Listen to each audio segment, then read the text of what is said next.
আন্দোলনে অংশগ্রহণ করুন। আর ভাইদের দৃষ্টি আকর্ষণ করছি, আমরাও কেউ বিশৃঙ্খলার সৃষ্টি মিছিল আমরা আজকে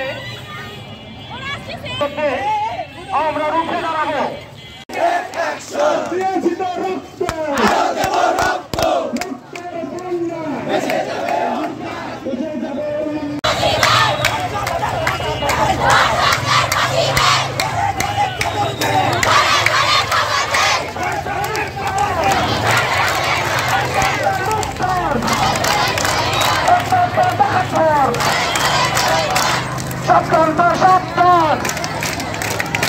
সাবধান টু সাবধান, ধর্ষক সাবধান, সাবধান টু সাবধান, সাবধান টু সাবধান, action to action, action to action, দিয়েছি তো রক্ত, রক্তের বন্যায়, দেশে যাবে অন্যায়, দেশে যাবে অন্যায়, রক্তের বন্যায়, শেষ হয়নি যুদ্ধ, শেষ হয়নি যুদ্ধ, আবু সাঈদ মুক্ত,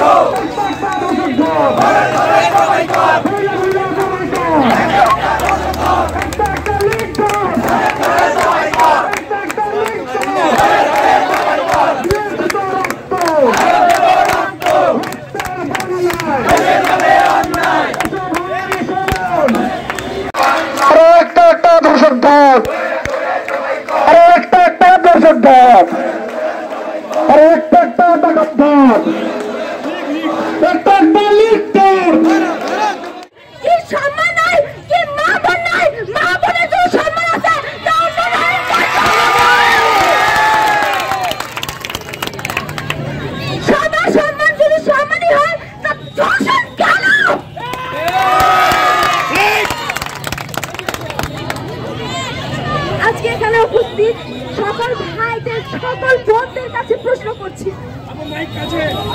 কি এখানে কি মেয়েদের সম্মান পাওয়ার যোগ্য নাই? অবশ্যই আছে। সম্মান পাওয়ার যোগ্য নাই? ছেলেরা ডাক্তার হতে পারে, মেয়েরা ডাক্তার হতে পারে না? ছেলেরা ইঞ্জিনিয়ার হতে পারে, মেয়ে ইঞ্জিনিয়ার হতে পারে না? যখন সব জিনিসে ছেলে মেয়ে উভয় যদি সমান হয়, তা মেয়েকে সম্মান কেন দেওয়া হয় না বাংলাদেশে? মেয়েকে নিজের বোনের চোখে, একটা মেয়ে বোন আছে, একটা মেয়ে মা আছে, একটা মেয়ে মা হয়ে যখন জন্ম দিতে পারে, আমি জিজ্ঞেস করবো মায়ের সব মায়ের গর্বে কলঙ্ক কেন? কেন কেন এই ধর্ষণ? আজকে যে আমরা স্লোগান নিয়ে ঘুরে বেড়াচ্ছি, ফাঁসি চাই, ফাঁসি চাই, ধর্ষকদের ফাঁসি চাই, কি এটা ঠিক না? ধর্ষকদেরকে ফাঁসি দেওয়া দরকার। কি আমরা মেয়েরা কি মাথা উঁচু করে ঘুরতে পারবো না? আমরা যখন মেয়েরা মাথা উঁচু করে ঘুরতে পারবো, তা কেন আমাদেরকে আনসেফটি ফিল হয়? কেন? আপনারা কি বলতে পারবেন? হ্যাঁ, এই এতগুলো মেয়ের দর্শককে আমি জিজ্ঞেস করি, আমি বলবো যে সাহস আছে, আয় সামনে আয়, সাহস আছে, করেন এতগুলো ছেলের মাধ্যমে তুমি সরাসরি সামনে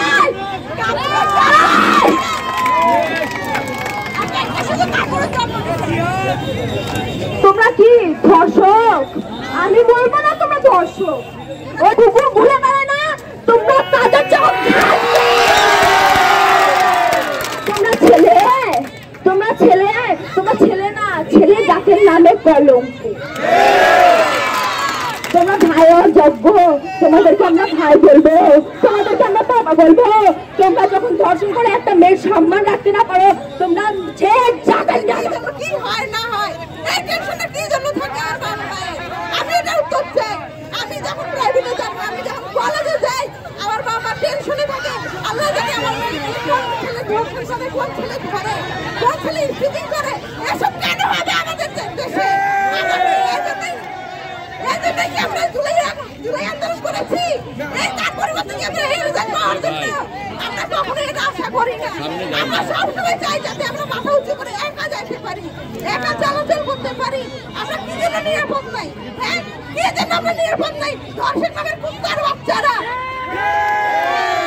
কুত্তার মতো অধম, কুত্তার চেয়েও বেশি অধম তারা। তারা এখানে দেখবে অনেকগুলো মেয়ে আছে, তারা কি এখন পারবে না? আয়, তোরা তো অনেক লোভী। আয়, এখানে এতগুলো মেয়ে আছে, তোরা আসতে পারিস না? আয় এখন, আয় তোরা কত বড় অধম রে, তোরা কিভাবে পারিস ধর্ষণ করে? কি মামা মা আর বোনের সামনে কিভাবে তোরা মুখ দেখাতে পারিস? লজ্জা করে না তোদের? তোরা ধর্ষণ করার পর মামা বোনের কাছে মুখ দেখাস, মেয়ে আছে বাসায়, বউ আছে, বাচ্চা আছে, তাদের সামনে কি হয়? আর প্রশাসনকে একটা জিনিস আমি বলে দিতে চাই, সৈয়দপুর থানা ইভেন আমাদের নীলফামারী প্রশাসন থেকে একটা জিনিস আমি বলে দিতে চাই, কড়া হুঁশিয়ারি, যদি সৈয়দপুরে এমন কোনো কিছু হয় 1 ঘন্টা টাইম লাগবে না থানা ঘেরাও করতে। শুরু হবে, আপনাদের কোনো চাকরি সৈয়দপুরে হবে না। ছাত্র জনতার ভাই বোনরা সব ভাই সৈয়দপুরে একত্রিত হয়ে বোনদেরকে সেফটি দিবে। এরপরে যদি এমন কোনো কিছু হয়, আর আমরা এখন থানার ওসি স্যারকে ডাইরেক্ট আমি বলতে চাই, এগুলো বাদ দেন।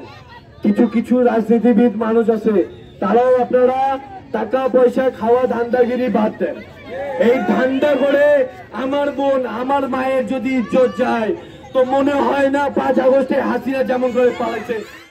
আমাদের বাবা মা কেন বলবে যে আমরা বাসা থেকে বের হতে পারবো না, তুই এখানে যাস না, তুই ওখানে যাস না, কেন বলবে এই কথাটা? আমাদের সেটাই তো, আমাদের কেন ভাতা প্রদান করা হবে? আমাদের সৈয়দপুর উপজেলায় অনেক ধর্ষণ আমরা শুনছি, কয়েকদিন আগেও নাকি হয়েছে। তো আমরা পাইলট গার্লস স্কুলে পড়ে, তাকে গলা বাগানে নিয়ে যায় ধর্ষণ করা হয়েছে। যদি আমাদের দেশটা দ্বিতীয়বারের জন্য স্বাধীন হয়, তাহলে আমাদেরকে এই দিনটা দেখতে হলো কেন? আমার ফ্রেন্ডকে এই দিনটা দেখতে হলো কেন? তাহলে কি সমাজে কুলাঙ্গারদের কোনো বিচার নাই? 18 জুলাই যে আমাদের দেশটা স্বাধীন হয়েছে, তাহলে কই আমাদের মেয়েদের সেই স্বাধীনতা? কেন আমাদেরকে বাসা থেকে বের হওয়ার সময় বাধা প্রদান করা হয়? এগুলো সব কিছুর বিচার চাই। তখন তো পুলিশ দৌড়ে দৌড়ে আসছিল, কিন্তু আজ কই সেই পুলিশেরা? কেন তারা পায়ে পা ধরে? বিচার চাই, আমার ফ্রেন্ডকে এই দিন দেখতে হলো কেন? এর বিচার চাই আমি, না এই বিচার চাই আমি। মাটিতে বর্তমানে যে ঘটনাগুলো ঘটছে, ধর্ষণ, ডাকাতি, চুরি, গুম, প্রত্যেক দিনের আমাদের দেশের এটা রুটিন হয়ে গিয়েছে।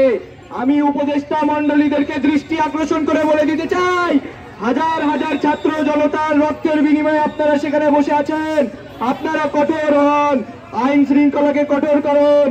আপনাদের কথা যদি আইন শৃঙ্খলা না শুনে, সেটা জনগণের মুখোমুখি করুন।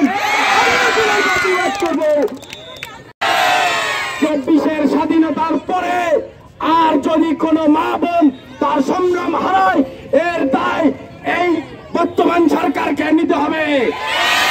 গত কয়েকদিন আগে ডিমলায় একটা ধর্ষণ হয়েছে, 9 বছরের শিশুকে ধর্ষণ করছে এক কুলাঙ্গার। শুধুমাত্র একজনকে ধরা হয়, কিন্তু আর কোন আসামিদেরকে এখন অব্দি ধরা হয় না। 24-এর বাংলায় ধর্ষকের একমাত্র শাস্তি হবে মৃত্যুদণ্ড। লাল ফিতার দৌরত্বের যে বাংলাদেশের সাংবিধানিক যে আইন, এই আইন ভুলণ্ডিত করে দেন। 24-এর এই আন্দোলনে 5 আগস্টের পরে ওই সংবিধান আর চলবে না।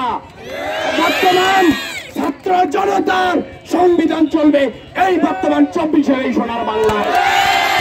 স্পষ্ট ভাষায় বলে দিতে চাই, আমাদের সৈয়দপুর আমাদের কারো চক্ষুরাঙ্গানি সৈয়দপুর নয়। দ্বিতীয়বার যখন স্বাধীনতা অর্জন করতে জানি আমরা সবাই, সুতরাং মনে রাখবেন, সৈয়দপুরের বুকে যদি কোন নারী নির্যাতনের ঘটনা ঘটে, ধর্ষণের ঘটনা ঘটে, তাহলে আবারও দেখবেন জুলাই নেমে আসবে এই সৈয়দপুরের বুকে। আমরা কি জিমায় গেছি ছাত্র সমাজ? আমরা কি জায়গায় আছি? সুতরাং ধর্ষকের মৃত্যুদণ্ড না হওয়া পর্যন্ত আমরা সবাই জাগ্রত থাকবো। জানো জানো রক্তের বন্যায়